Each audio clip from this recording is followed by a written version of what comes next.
Le saviez-vous? Vous êtes propriétaire de 44 000 hectares en bordure de mer, grâce à des femmes, des hommes qui se battent depuis 20 ans pour vous, pour notre patrimoine.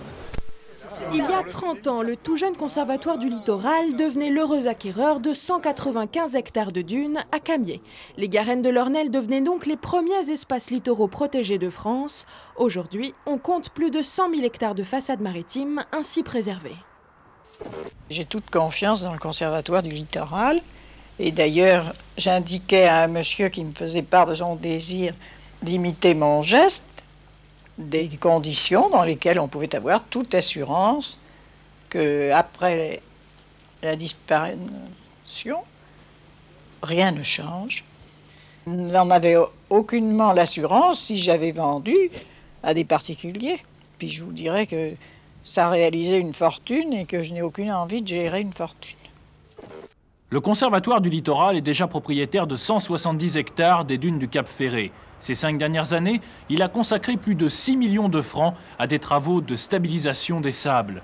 Aujourd'hui, le conservatoire s'attaque aux zones privées où les dunes sont laissées à l'abandon depuis plus de 40 ans.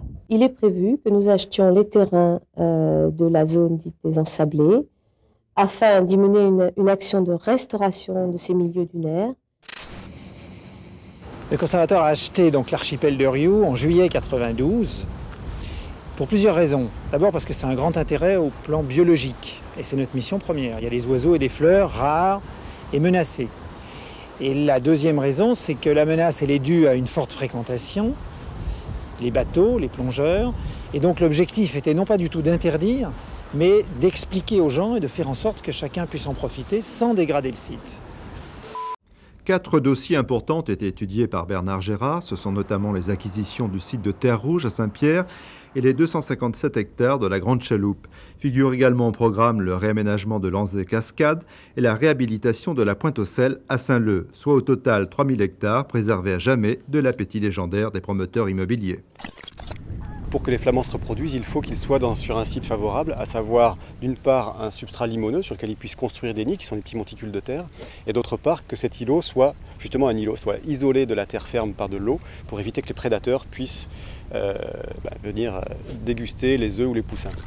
En tout, ils sont 7 délégués, 7 solitaires, éparpillés dans toute la France. Une fois par mois, au siège, ils trouvent l'occasion de partager un peu de leurs responsabilités. Pour Christian Desplat, cette satisfaction a un prix. Des journées de travail harassantes, des milliers de kilomètres et des dossiers qui jamais ne quittent son esprit. Les terrains du conservatoire ont reçu l'été dernier 30 millions de visiteurs. 30 millions sur toute la France. Donc sur des terrains qui reçoivent des millions de visiteurs, si on n'intervient pas, les choses se dégradent très rapidement. Alors il faut intervenir non seulement en mettant des gardes, non seulement en mettant des dispositifs de surveillance, mais il faut entretenir aussi pour revenir sur des dégradations du passé, pour restaurer le milieu naturel, restaurer le paysage. Et donc ça suppose beaucoup d'énergie, beaucoup de réflexion et des crédits. Quand on est garde du littoral, l'un des meilleurs moments de la journée, c'est à marée basse.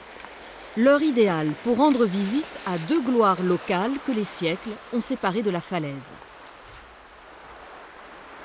Ces 2 rochers qu'on appelle les jumeaux en ail témoignent de ce recul au fil du temps de la côte. Les photos, ça n'est pas pour la beauté du paysage. Ganiche Grabière joue le rôle de vigie.